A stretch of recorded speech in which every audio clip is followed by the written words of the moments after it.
All right, so we just checked into the Bellagio, and on this trip, I was comped a resort tower room, which we were placed in the spa tower, which as of right now, I'm not very impressed with. And anyway, it's kind of old Bellagio, room 623. So the resort tower rooms are the unrenovated rooms. They are the older style.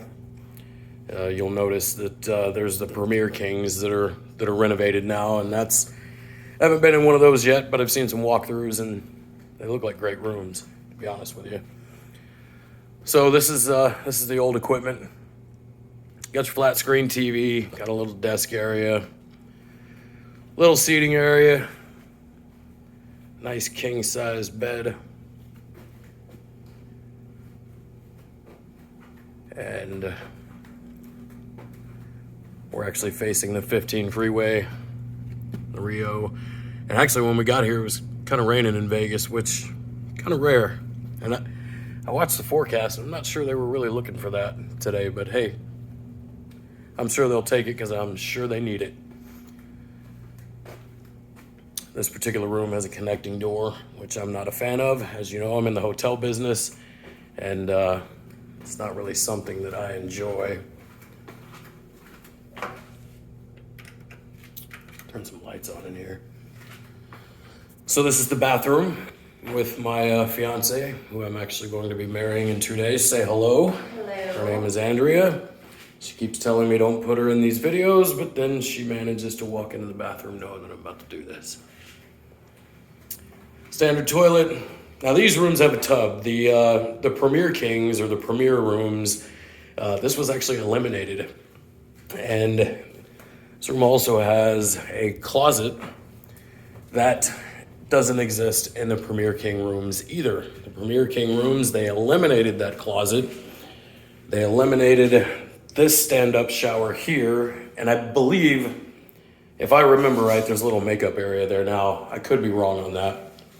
But where the backside of that closet is, they eliminated the bathtub and put a larger walk-in shower on this wall, which the water's here, so obviously this is a wet wall. So that's one primary difference with the layout of the Premier King versus the Resort King room that we're actually in right now.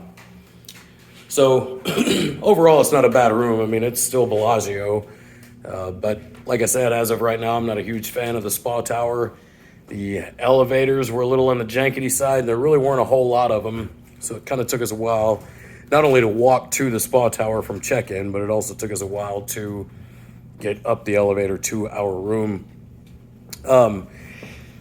So the AC trick. Now, a lot of the hotels have installed these Honeywell thermostats. And what these are, these three dots right here, those are motion sensors. So I've experienced this here at Bellagio a couple of times. It's an energy conservation method.